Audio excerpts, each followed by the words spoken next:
and you'll never be alone as long as Pure West Radio is here 24 hours a day on your smart speaker, mobile app, and online. And we're back on the Facebook with Healthy Minds, Better Lives. Hello, Hayley and Tammy. Hello. Hello. We were just talking national days and how some of us appreciate them, and as some of us are kind of like, well, no, because we could be doing this all year round. Tammy, you've just been on the old Google machine finding out, because we know that Hayley has got the best national day ever, which she celebrates every day, National Chocolate Day. Was it national or international? Ooh, I think it's international. Oh, so you could be trying all sorts of the cacao from South America and all that if you wanted to. And then, Tammy, you've just done some Googling. So I'm 20th of September. What have you found for me? So for you, you are International Children's Growth Awareness Day. Is it? The childish part of me is that we need to remind people that, oh, you see that child over there?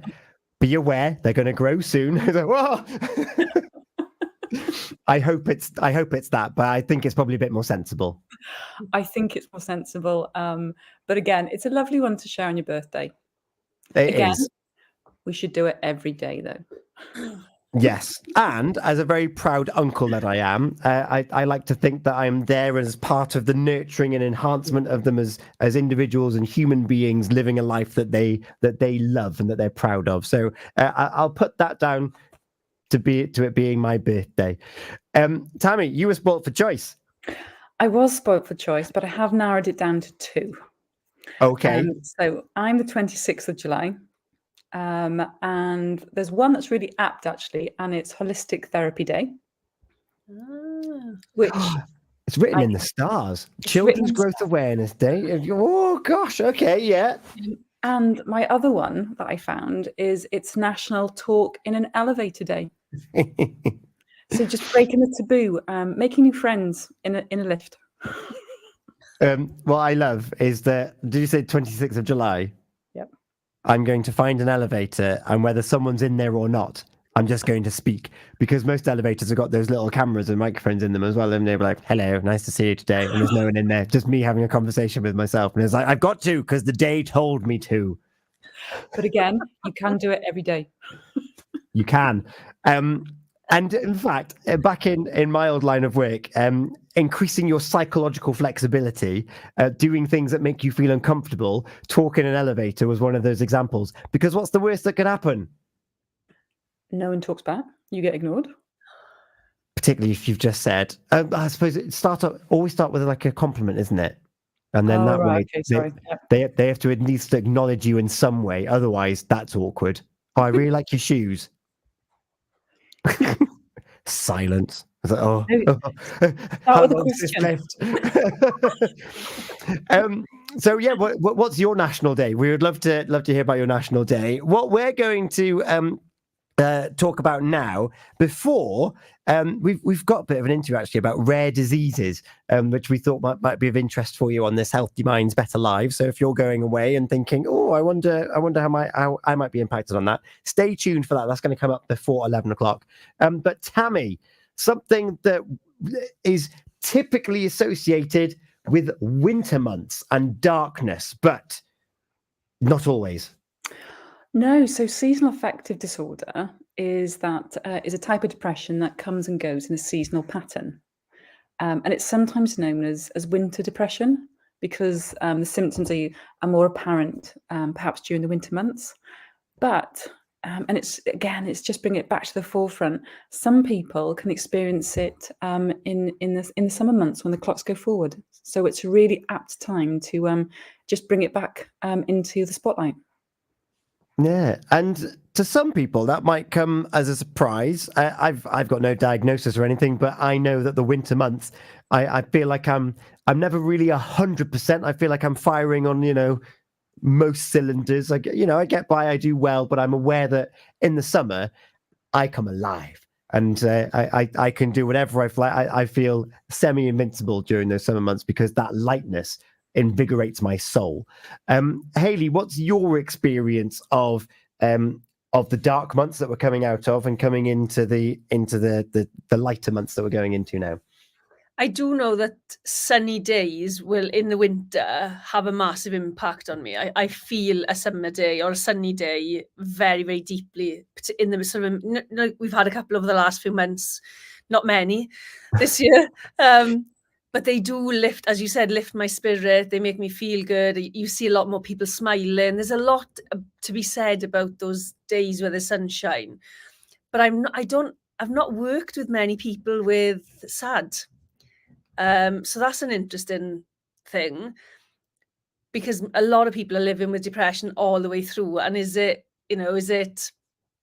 depression isn't seasonal, but is this something that starts in the winter or is worse in the winter? I've not really explored this. It'd be interesting to kind of explore that from my client's perspective.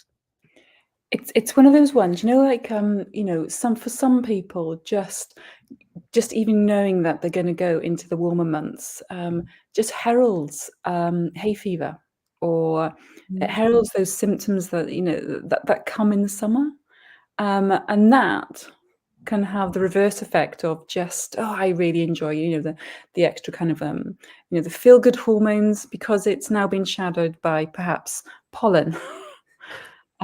So that's the kind of impact that we can have and see in the summer months. Yeah. So is it arguably more of a practical obstacle when it comes to summer? Because there's a lot of science that says, as humans, we need natural light. All these people that work in windowless offices, just staring at blue light from their screens with their funky glasses on. As soon as they step outside and they get their lumens, it's good for you. And in winter, because of where we are based in the Northern Hemisphere, we don't get that shock of sunlight all year round. And then summer comes along, so it's not a sunlight issue. Is it more to do with the practical, as you mentioned, pollen, and is it to do with the pressure, as what I was saying? Oh, come on, we're going to stay out for one more. We're going to go walking. We're going to go for a nice bike ride, and we're going to get back at like 8, 9 o'clock. And it's like, I still got work tomorrow. Like, is it more a practical issue as opposed to an intrinsic one? It can be, and that's that's what I think. And I think you throw in just that.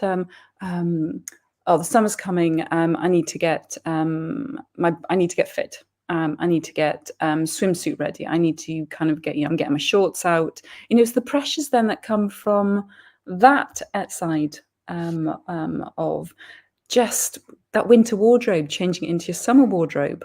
That pressure that then you might perhaps put on yourself to start a new, a fitness regime.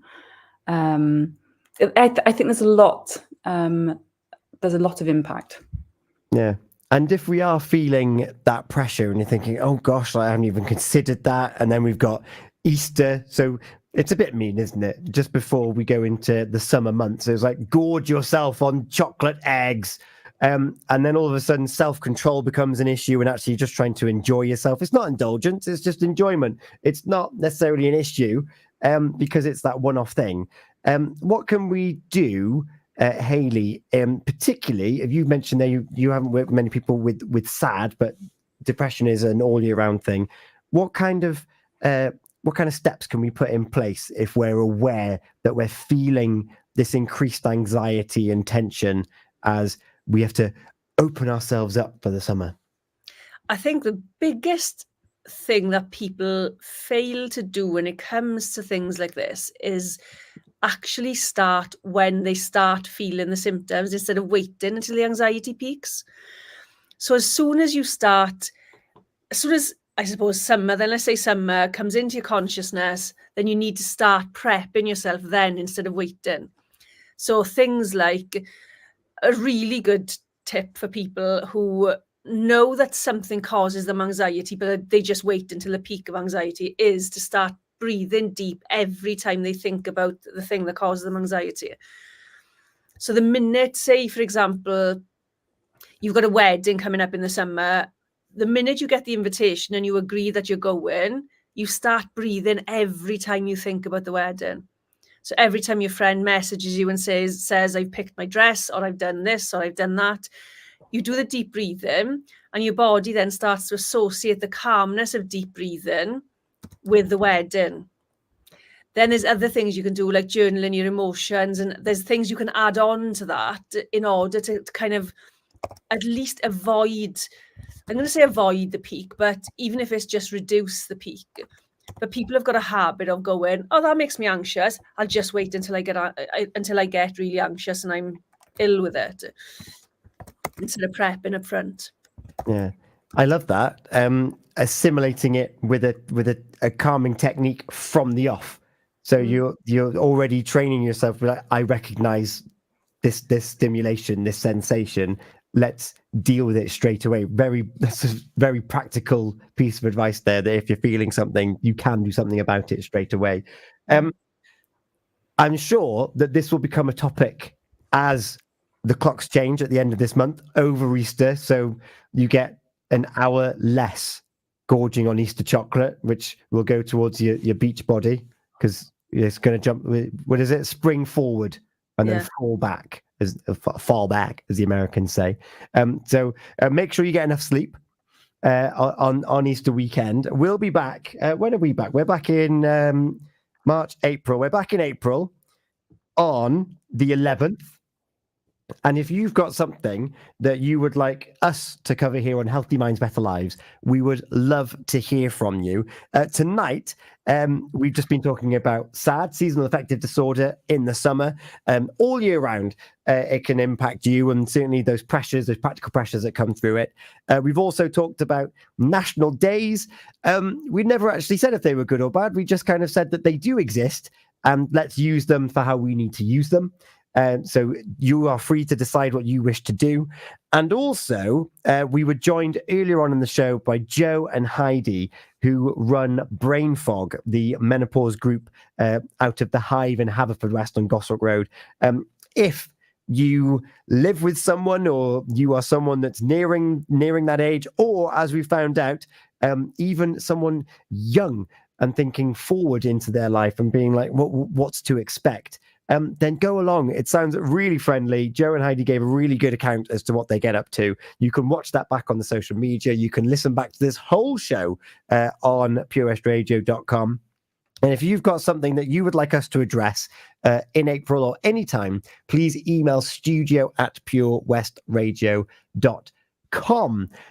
Very quickly, I'm just thinking April, there's nothing jumping out at me at this early venture. Tammy? Oh, no, not at the moment. I'm not going to Google awareness days. I'm going to stop myself. I've closed the tab. But I'm sure it will be very topical, and it'll be jam-packed, as these shows always are. We are. Hayley, anything that's already got your juices flowing for April? How about an Easter quiz? The last one we did was Christmas. That's a good point. Yes. Yeah, I'm happy with that. If you're happy with that, we'll have a bit of fun with a bit of a quiz at Easter.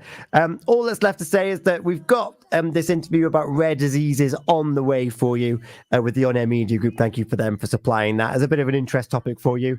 But for now, thank you to Joe and Heidi from Brain Fog, and as ever, thank you to Tammy and Hayley for joining us here on Healthy Minds, Better Lives, the second Thursday of every month.